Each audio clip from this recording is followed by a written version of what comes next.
suis avec Christine Amélie Roberge, cofondatrice et vice-présidente de la deuxième classe, pour parler de bulletin scolaire. Le premier bulletin scolaire sort la semaine prochaine et ça, c'est un événement. D'abord, bonjour. Bonjour. Expliquez-nous qu'est-ce que c'est la deuxième classe d'abord. En fait, nous, on offre un service de tutorat et d'aide aux devoirs, donc partout au Québec en ligne. Qu'est-ce que ça représente donc le premier bulletin de l'année pour les parents et les enfants? Le premier bulletin de l'année, souvent, les parents vont avoir le premier portrait de leur enfant. Okay. Donc, c'est vraiment le premier moment dans l'année où on peut voir où est-ce qu'on en est au niveau scolaire.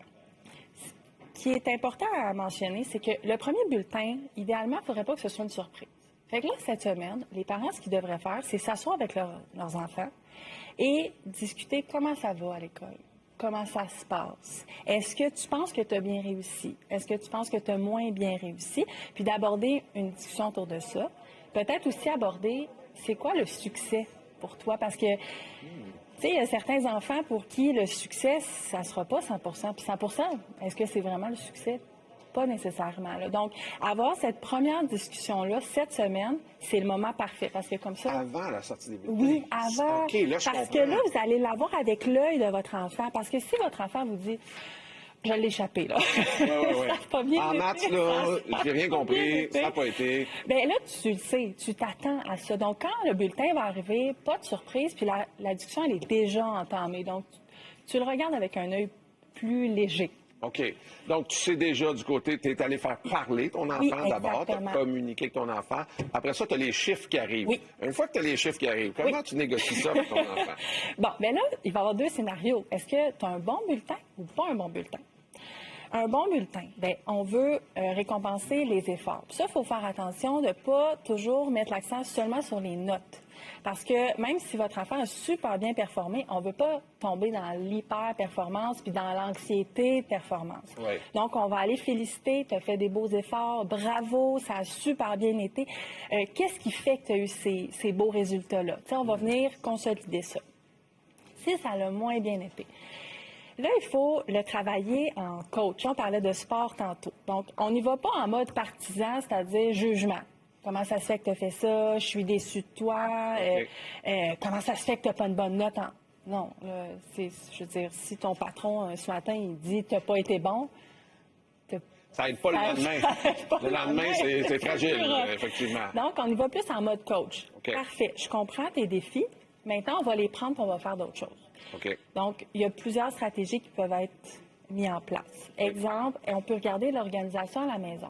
Comment les devoirs sont faits à la maison? Comment on s'organise? Comment l'étude est faite? C'est quoi la méthodologie qu'on utilise? Oui. Parce que des fois, c'est plus une question d'organisation. On va voir les méthodes d'étude. Ensuite, s'il y a vraiment des enjeux additionnels, on peut aller vers un aide externe, comme exemple du tutorat ou de l'aide aux devoirs, Oui. par exemple avec la deuxième classe, ou on peut se tourner vers l'école et regarder est-ce qu'il y aurait certaines aides qui peuvent nous être données, orthopédagogue, TES, etc. Comment on fait pour pas comparer entre nos 2, 3, 4 enfants? Ah ben ça, c'est vraiment difficile. Là. Je suis moi-même parent, donc t'as toujours, veux pas, les enfants sont mis un à côté de l'autre, là, Ben donc oui. tu les vois. C'est le fait que tu aies eu une discussion en amont et que tu comprends le contexte de pourquoi ton enfant a eu cette note-là, ça aide à ne pas comparer parce que c'est tellement contextuel, un bulletin. Oui. Tu sais, il y a le côté scolaire, il y a le côté social. Chaque enfant est différent. Il y en a que les maths, ça va super bien. Il y en a que c'est le français. Donc, idéalement, on le regarde vraiment séparé, puis on compare Dans pas. des pièces séparées aussi. Des pièces séparées, puis surtout pas, hey, comment ça que ton frère, lui, a eu ça, puis toi, t'as pas eu ça. Non, là, On les laisse-tu se jaser de leur bulletin entre Ben, eux, oui. avec leur propre bulletin? Ou, Pourquoi pas? Mais, OK. tu sais, on le fait autour de la table du souper. On y va, pas en mode Convivial. compétition, mais convivial. Et peut-être, hey, tu sais, ton frère, il a plus de misère en français. Toi, tu as plus de facilité. Qu'est-ce qui fait que toi, tu réussis?